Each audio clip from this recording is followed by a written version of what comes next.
یہ افسوس ہم منفرد نام کے چکروں میں ایسی اعلیٰ فضیلتوں سے محروم ہو جاتے ہیں۔ اے عاشقان رسول، اپنے صرف ایک بیٹے کا نہیں تمام بیٹوں کا نام محمد رکھیے۔ ڈبلنگ ہوتی ہے تو اس میں کیا حرج ہے؟ نواسہ رسول حضرت امام حسین رضی اللہ تعالیٰ عنہ کے 3 شہزادے تھے اور تینوں کا نام علی ہے۔ بڑے شہزادے کا نام علی اکبر، درمیان والے علی اوسط اور چھوٹے شہزادے کا نام علی اصغر تھا۔ امیر اہل سنت حضرت مولانا محمد الیاس عطار قادری دامت برکاتہ عالیہ کا نام رکھنے کا انداز بھی بڑا خوبصورت اور حکمت بھرا ہے۔ آپ عموماً لڑکے کا نام محمد ہی رکھتے ہیں۔ ہاں، نام محمد کی بے ادبی نہ ہو اس کے لیے پکارنے کے لیے علیحدہ نام تجویز کرتے ہیں، مثلا بیٹے کا نام محمد اور پکارنے کے لیے ابراہیم۔ بلکہ امیر اہل سنت تو اللہ پاک کے ولی، سچے عاشق رسول، امام اہل سنت کے بھی سچے جو ہیں وہ عاشق، اور اس کی برکتیں حاصل کرنے کے لیے، اعلیٰ حضرت کی برکتیں حاصل کرنے کے لیے رضا کا اضافہ نام کے ساتھ مزید کرتے ہیں، جیسے محمد ابراہیم رضا، محمد اسماعیل رضا وغیرہ۔ کام وہ لے لیجئے تم کو جو راضی کرے، ٹھیک ہو نام رضا تم پہ کروڑوں درود۔ امام محمد بن محمد غزالی رحمۃ اللہ تعالی علیہ کا آئیے پیارے اور محترم اسلامی کے مختصر تعارف سنتے ہیں کہ 5ویں صدی کے مشہور اور بلند رتبہ شخصیت، آپ کی ولادت 450 ہجری کو تابران ضلع طوس صوبہ خراسان میں ہوئی۔ آپ کے والد کا، آپ کے دادا کا نام محمد اور پردادا کا نام احمد تھا۔ آپ کے بیٹے امام حامد غزالی یہ بھی ماہر عالم دین تھے۔ انہی کی نسبت سے آپ نے اپنی کنیت ابو حامد رکھی۔ امام غزالی رحمۃ اللہ تعالیٰ علیہ بہت زبردست عالم دین تھے، علم فقہ، علم کلام، فلسفہ اور تصوف میں کمال مہارت رکھتے تھے۔ آپ کی علمی شان و شوکت اور وجاہت کو دیکھ کر اس وقت کے وزیر اعظم نے آپ کو زین الدین یعنی دین کی زینت اور شرف الملہ یعنی امت کی عزت کا لقب دیا۔ آپ کا ایک لقب ہے امام البحر یعنی علم و فن کا امام۔ آپ کے استاد امام الحرمین امام جوینی رحمۃ اللہ تعالی علیہ فرمایا کرتے تھے، غزالی علم کا ٹھاٹھے مارتا سمندر ہے۔ اعلیٰ حضرت رحمۃ اللہ تعالی علیہ نے فتاوی رضویہ شریف میں امام غزالی رحمۃ اللہ تعالی علیہ کو حکیم الامت کے لقب سے یاد کیا ہے۔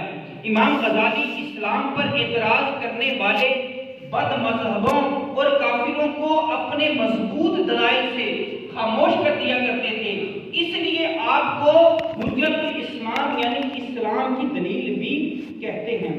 آپ کو بہت زیادہ احادیث یاد تھی، مگر علم حدیث باقاعدہ کسی استاد سے پڑھا نہیں تھا۔ آخر عمر میں اس کا شوق ہوا، اگرچہ اس وقت آپ کی علمیت کے ڈنکے پوری دنیا میں بج چکے تھے، بڑے بڑے علماء آپ سے فیض لے رہے تھے، لیکن ابھی علم سیکھنے کا شوق بھی کم نہ ہوا تھا۔ چنانچہ آپ نے باقاعدہ بڑی عمر میں باقاعدہ استاد سے علم دین سیکھنا شروع کر دیا، اور سیکھتے ہی سیکھتے دنیا سے رخصت ہو گئے۔ آپ 55 سال کی عمر میں دنیا سے تشریف لے گئے۔ آپ نے 14 جمادی الاخری 505 ہجری کو انتقال فرمایا۔ وقت وفات حدیث پاک کی مشہور کتاب بخاری شریف آپ کے سینے پر تھی۔ علامہ ابن جوزی رحمۃ اللہ تعالی علیہ فرماتے ہیں کہ امام غزالی رحمۃ اللہ تعالی علیہ صبح بیدار ہوئے، وضو کیا، نماز فجر ادا کی، پھر کفن منگوایا، آنکھوں پر لگا کر کہا میرے رب کا حکم، سر آنکھوں پر اتنا کہا اور اپنا چہرہ قبلے کی طرف جو ہے وہ پھیر لیا اور پاؤں بھی اسی طرف کر لیے۔ لوگوں نے دیکھا تو روح مبارک قفس انصری سے پرواز کر چکی تھی۔ آپ کا مزار پر انوار طوس ضلع خراسان کے مقابر غزالی نامی قبرستان میں موجود ہے۔ حدیث پاک میں ہے، بے شک اللہ پاک اس امت کے لیے ہر صدی میں ایک مجدد بیچتا رہے گا، جو دین کی تجدید کرے گا۔ علماء فرماتے ہیں کہ امام غزالی رحمۃ اللہ تعالی علیہ 5ویں صدی ہجری کے مجدد ہیں۔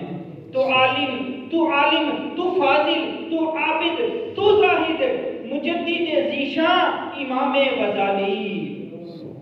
امام محمد بن محمد غزالی رحمۃ اللہ تعالی علیہ کی عمر مبارک 15 سال تھی جب آپ کے والد محترم دنیا سے رخصت ہو گئے۔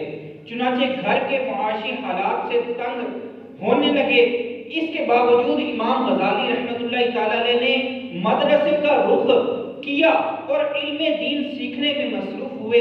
ابتدائی تعلیم آپ نے اپنے علاقے طوس میں اپنے والد کے دوست امام احمد بن محمد رازقانی رحمت اللہ تعالی علیہ سے حاصل کی۔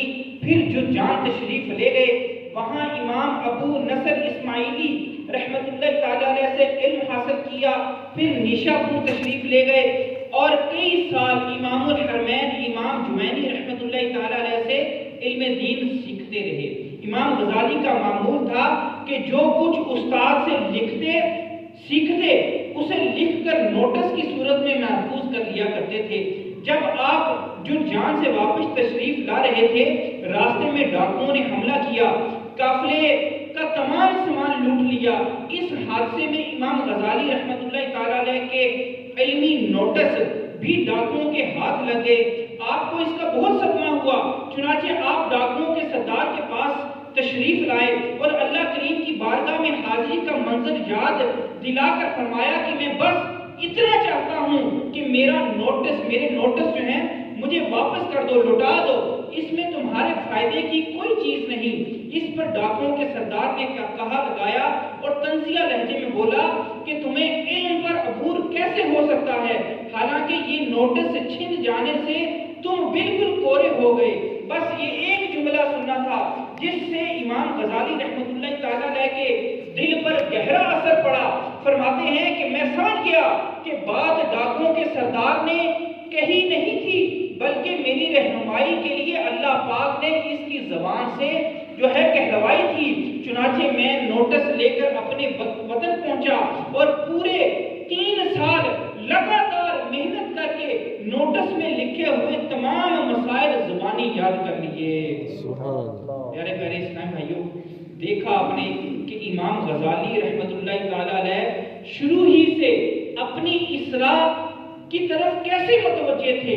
آپ نے ڈاکوؤں کے سردار کا جملہ سنا اور اس کا برا نہیں بنایا، اسے اپنی توہین نہیں سمجھا، بلکہ اس سے سبق لیا اور آئندہ اپنا علم ایسا محفوظ کیا کہ اب کوئی بھی اس کو چرا نہیں سکتا تھا۔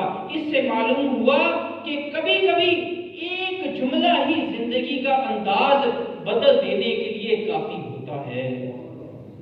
پیارے اور محترم اسلام بھائیوں، ایک اسلامی بھائی جو امام مسجد تھے، یہ واقعہ آپ کی گوش گزار کرنے لگا ہوں، اس میں ہمارے لیے بھی بے شمار ایسے نکات ہیں، مدنی پھول ہیں، اگر ہم ان کو چننے والے بن جائیں گے تو ہو سکتا ہے ہماری زندگی بھی جو ہے نیکیوں کے راستے پر گامزن ہو جائے۔ ایک اسلامی بھائی جو امام مسجد تھے، ان کا بیان ہے کہ پہلے میں دنیا داری میں مصروف تھا، مسجد اور اس سے متعلق ذمہ داریوں سے وابستہ ہونے کا میرا کوئی ذہن نہیں تھا، نہ ایسی کبھی سوچ بنی تھی۔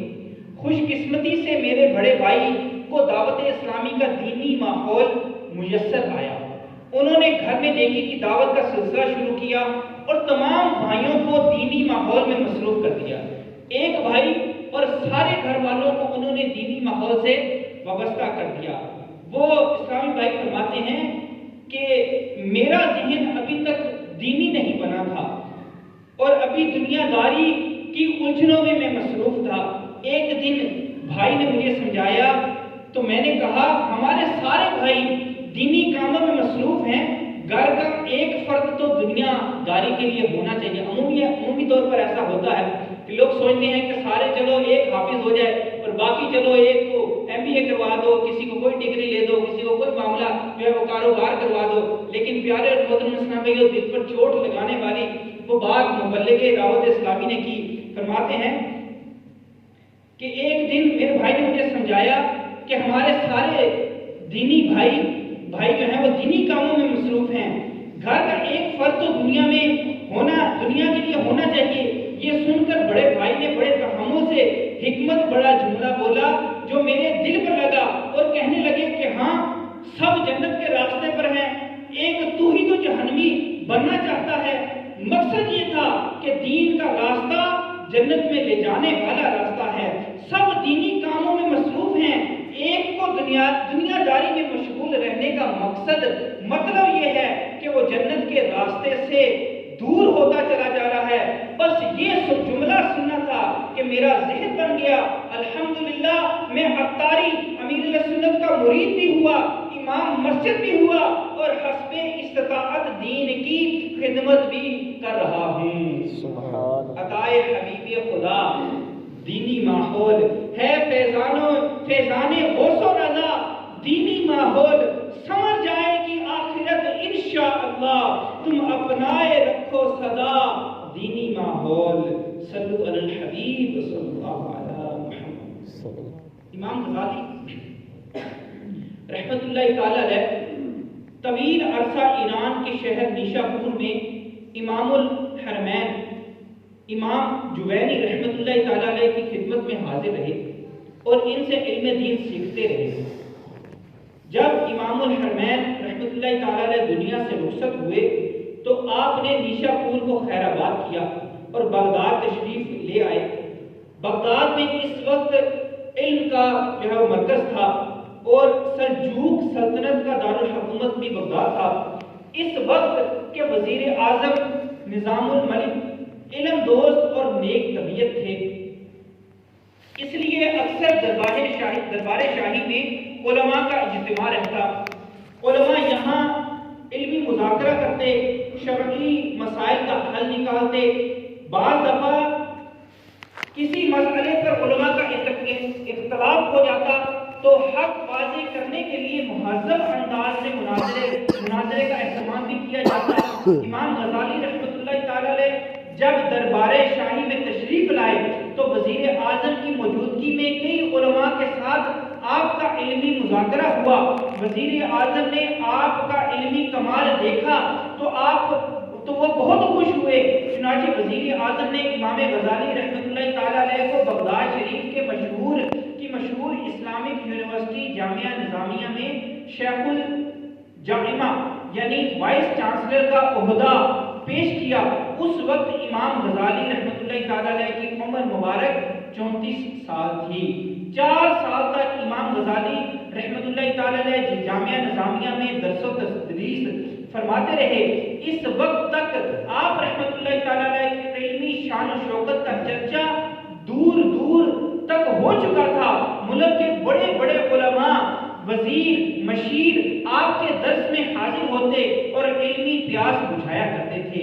امام غزالی رحمۃ اللہ تعالی علیہ پر اللہ کریم کا بڑا احسان تھا. اللہ پاک نے شروع ہی سے آپ کو علم کا شوق، تلاش حق کی جستجو اور اللہ کا قرب حاصل کرنے کا شوق عطا کیا تھا. بغداد آ کر امام غزالی رحمۃ اللہ تعالی علیہ کو شہرت نصیب ہوئی، علم کی دنیا میں بڑا مقام ملا، مگر دل ابھی تک بے تاب تھا. چنانچہ آپ نے کتابوں کا مزید مطالعہ شروع کیا. آخر جب تصوف کی کتابیں پڑھی تو دل دنیا سے بیزار ہو گیا. آپ جان گئے کہ اللہ پاک کا مقرب قرب اور مقام و مرتبہ اور شہرت میں نہیں بلکہ دنیا سے منہ موڑ کر دل کی اصلاح کرنے میں ہے. چنانچہ آپ نے شان و شوکت، عزت و مرتبہ، اونچا منصب، شہرت اور مقبولیت سب کچھ چھوڑا، صوفیہ کا لباس پہنا اور مجاہدات کے لیے ملک شام کی طرف روانہ ہو گئے. پیارے اور محترم اسلامی بھائیوں، امام غزالی رحمۃ اللہ تعالی علیہ کی ہمت دیکھیے کہ ایسی عزت و شہرت، مقام و مرتبہ جب بڑے بڑے علماء شاگرد کے طور پر آپ کے سامنے بیٹھے ہوں، وزیر و مشیر ادب کرتے ہوں، ساری شان و شوکت یک لخت چھوڑ کر آسان بات نہیں، بڑی ہمت اور حوصلے کا کام ہے. ہم لوگ خدشات کا شکار رہتے ہیں. ہمیں ہفتہ وار اجتماع میں دعوت دے کر لایا جاتا ہے، مدنی قافلے میں سفر کی درخواست کی جائے، مدرسۃ المدینہ بالغان کی شرکت کا کہا جائے تو دکان کون چلائے گا، بزنس کون سنبھالے گا، بچوں کو سکول کون چھوڑنے جائے گا، گھر کی ذمہ داریاں کون اٹھائے گا، وغیرہ وغیرہ ہزار قسم کے خدشات نکال کر سامنے رکھ دیتے ہیں اور نیکیاں کمانے اور اللہ کریم کا قرب حاصل کرنے، جنت کے راستے پر چلنے سے محروم ہو جاتے ہیں۔ یاد رکھیے، جو خدشات کی زنجیریں پیروں میں ڈال لیتا ہے زندگی کے سفر میں کبھی بھی کامیاب نہیں ہو سکتا۔ زندگیاں ختم ہو جاتی ہیں، کام ختم نہیں ہوتے، موت کا فرشتہ آ جاتا ہے، جب قبر میں اتار دیا جاتا ہے تو وہی کام جن کی آڑ بنا کر دینی کاموں سے رک جاتے تھے جوں کے توں ہوتے رہتے ہیں۔ ہم نے نہ جانے کیوں سوچ لیا ہے کہ یہ دنیا ہماری وجہ سے ہی چل رہی ہے۔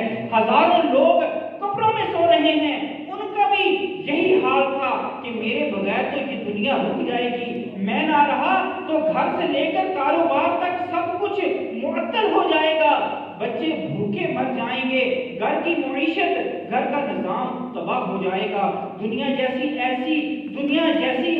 ایسی نہ رہے گی۔ لیکن موت کا فرشتہ آیا، سانس رکی، روح نکلی، قبر میں اترے اور سارے کے سارے جو ہیں وہ نظام جوں کے توں چل رہے ہیں۔ پیارے اور محترم اسلام بھائیوں، اے جنت کے طلبگاروں، ہمت کیجئے، خدشات کی زنجیریں توڑ ڈالیے۔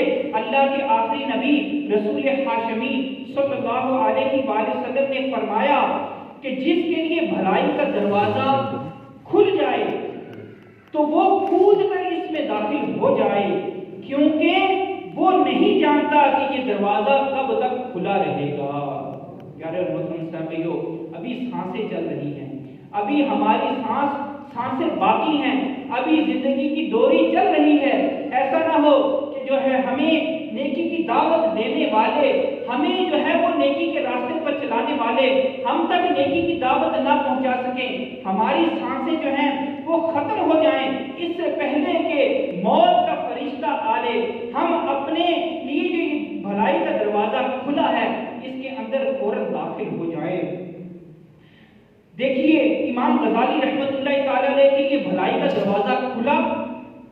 آپ کی بھی اولاد تھی، آپ کا بھی گھر تھا، آپ کی بھی مصروفیت تھی، بلکہ آپ ہم سے زیادہ مصروف تھے، آپ کی عزت بھی تھی، لوگوں کا آپ کی طرف رجحان بھی تھا، بڑے بڑے علماء آپ سے علم سیکھتے، جامعہ نظامیہ کے بڑے بڑے استاد آپ کے شاگرد تھے، وقت کا بادشاہ وزیر اعظم منت سماجت کر رہا تھا کہ حضور نہ جائیے، لیکن آپ کسی چیز کو خاطر میں نہ لائے، ہمت کی، اللہ کریم پر بھروسہ کیا، سب کچھ چھوڑ دیا اور ملک شام کی طرف جا کر گوشہ نشینی اختیار کر لی۔ پھر اللہ پاک نے آپ پر یہ کرم کیا کہ اپنے قرب کے دروازے کھول دیے اور آپ کو ولایت کے بلند مرتبے پہ فائز کر دیا۔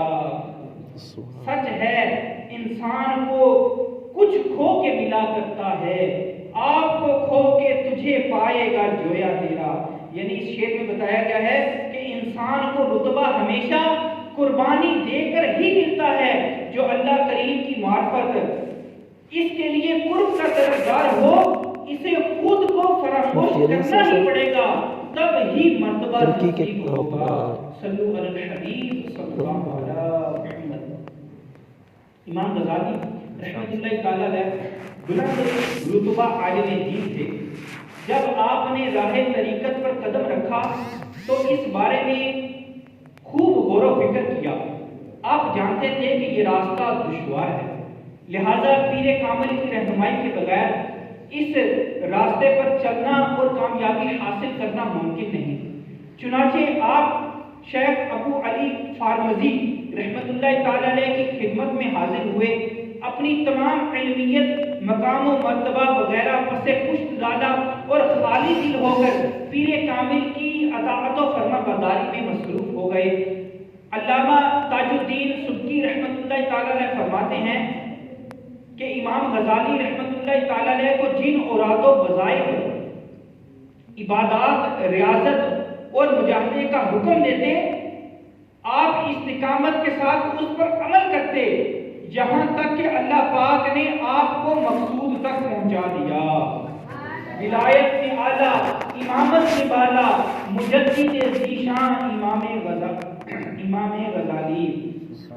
اے عاشقان اولیاء، اے امام غزالی رحمۃ اللہ تعالیٰ علیہ کے چاہنے والوں، غور کیجئے کہ امام غزالی رحمۃ اللہ تعالیٰ علیہ جیسے ماہر عالم دین کی بھی راہ طریقت میں کامیابی کے لیے پیر کی ضرورت ہے، تو ہمیں کتنی ضرورت ہے؟ اللہ کریم پارہ 6 سورہ مائدہ آیت نمبر 35 میں ارشاد فرماتا ہے، اے ترجمہ کنز ایمان، اے ایمان والو اللہ سے ڈرو اور اس کی طرف وسیلہ ڈھونڈو۔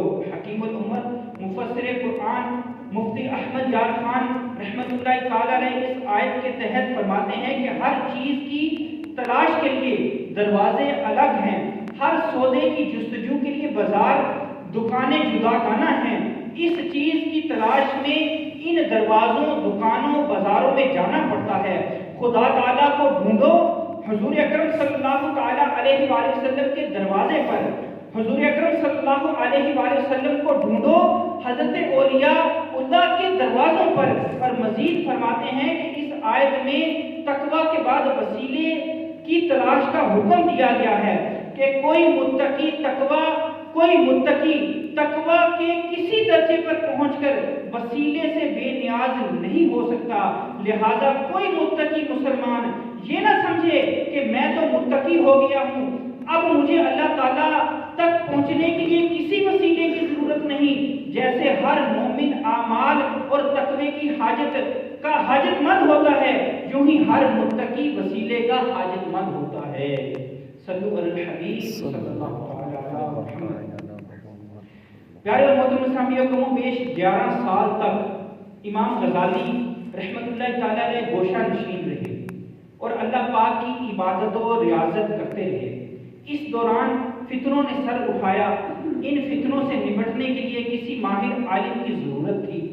چنانچہ بادشاہ وقت نے امام غزالی رحمۃ اللہ تعالیٰ علیہ کو خط لکھے اور درخواست کی کہ خلوت نشینی چھوڑ کر بغداد تشریف لائیے اور امت کو فتنوں سے نجات دلائیے۔ بادشاہ کی بار بار درخواست پر امام غزالی رحمۃ اللہ تعالیٰ علیہ نے بعض صوفیہ کرام سے مشورہ کیا، سب نے یہی کہا کہ اب گوشہ نشینی کا وقت نہیں، اب فتنوں کا مقابلہ کر کے امت کو بھٹکنے سے بچانے کا وقت ہے۔ بعض صوفیہ کرام کو خواب میں غیبی اشارے بھی ملے اور کہا گیا کہ اب گوشہ نشینی چھوڑ دینی چاہیے۔ چنانچہ امام غزالی رحمۃ اللہ تعالیٰ علیہ دوبارہ درس و تدریس کی منصب پر تشریف لے آئے اور فتنوں کی روک تھام کے لیے مصروف ہو گئے۔ امام غزالی ایک ہی وقت میں 3 محاذوں پر فتنوں کا مقابلہ کرتے رہے۔ پہلا جو محاذ تھا وہ اہل فلسفہ کا تھا۔ امام غزالی رحمۃ اللہ تعالیٰ علیہ کے دور میں فلسفہ عروج پر تھا اور فلسفی حضرات اسلام کو عقل پر تول کر قرآن کریم، احادیث اور اسلام کی بنیادی عقائد پر طرح طرح کے اعتراض کر رہے تھے۔ امام غزالی رحمۃ اللہ تعالیٰ علیہ میدان میں تشریف لائے اور نہایت تحقیقی انداز میں فلسفہ کے اعتراضات کا نہ صرف رد کیا بلکہ فلسفے کی بنیادوں پر عقلی اعتراضات وارد کیے اور اس بارے میں کتابیں لکھ کر اسلامی عقائد کی حفاظت کی۔ اسی طرح امام غزالی جو دوسرا محاذ تھا وہ فرقہ باطنیہ جو ہے وہ بھی آپ کے دور میں عروج پر تھا۔ یہ بھی امت کو گمراہ کر کے اسلام کے بنیادی عقائد کو تبدیل کرنے اور اپنی باطل تعلیمات عام کرنے میں مصروف تھا۔ امام غزالی نے اس گمراہ کن فرقے کا بھی شد و مد کے ساتھ رد کیا اور امت کے عقائد کی بھی حفاظت فرمائی۔ اور تیسرا بڑا اور اہم محاذ جس پر امام غزالی رحمۃ اللہ تعالیٰ علیہ نے کام کیا وہ تھا عوام کی عملی تنزلی۔ امام غزالی رحمۃ اللہ تعالیٰ علیہ کے دور میں معاشرہ بے روی کا شکار تھا۔ اس کی طرف امام غزالی رحمۃ اللہ تعالیٰ علیہ نے بر وقت توجہ فرمائی اور معاشرے کی اصلاح کے لیے کمر بستہ ہو گئے۔ اس کام کے لیے امام غزالی رحمۃ اللہ تعالیٰ علیہ نے احیاء العلوم لکھی، کیمیائے سعادت لکھی، مکاشفۃ القلوب لکھی، منہاج العابدین لکھی، دل کی اصلاح کیسے ہو، ہم عبادت میں وقت کیسے گزاریں، نفس پر کیسے قابو پایا جائے، شیطان کا مقابلہ کرنا ہے تو کیسے کرنا ہے، کون کون سی چیزیں جہنم کی طرف لے جا سکتی ہیں، جنت کا راستہ کیا ہے، اللہ پاک کا قرب کیسے ملے گا، باطنی بیماریوں سے جان کیسے چھوٹ سکے گی، ایک شخص کی اپنی اصلاح کیسے ہونی چاہیے، خاندان کی اصلاح کیسے ہونی چاہیے، معاشرے کی اصلاح کیسے ہونی چاہیے، یہ ساری چیزیں امام غزالی رحمۃ اللہ تعالی علیہ نے کتابوں میں لکھی، لوگوں کو بتائیں۔ اس کے لیے امام غزالی رحمۃ اللہ تعالی علیہ نے خانقاہ بنوائی، مدرسہ تعمیر کیا، امام غزالی رحمۃ اللہ تعالی علیہ محافل سجاتے، درس دیا کرتے، بیان کیا کرتے، لوگوں کو آخرت کی یاد دلاتے اور قرآن و حدیث پر عمل کی دعوت دیا کرتے تھے۔ تیری دینی خدمات اللہ اکبر، میں قربان جاؤں امام غزالی، امام تصوف، سب امراض دل سے خلاصی میں پاؤں امام غزالی، میری روح بیمار کا کیجیے چارہ، میری روح بیمار کا کیجیے چارہ، کہ صحت میں پاؤں امام غزالی۔ آئیے پیارے محترم اسلامی، امام غزالی رحمۃ اللہ تعالی علیہ کی کتاب منہاج العابدین کی روشنی میں اصلاح کے کچھ مدنی پھول سنتے ہیں۔ منہاج العابدین امام غزالی رحمۃ اللہ تعالی علیہ کی آخری تصنیف ہے۔ اس کتاب کی بنیادی نقطہ قرآن پاک میں ارشاد فرمایا کہ ایمان اور میں نے جن اور آدمی اتنے ہی اسی لیے بنائے کہ میری بندگی کریں۔ اس آیت پر عمل کرتے ہوئے ہم نے عبادت گزار کیسے بننا ہے، اس کے لیے امام غزالی رحمۃ اللہ تعالی علیہ نے 14 چیزیں بیان فرمائی ہیں۔ منہاج العابدین کے اندر امام غزالی نے 14 چیزیں ارشاد فرمائی ہیں کہ ہم نے اللہ تعالیٰ کی عبادت کیسے کرنی ہے، عبادت گزار ہم نے کیسے بننا ہے۔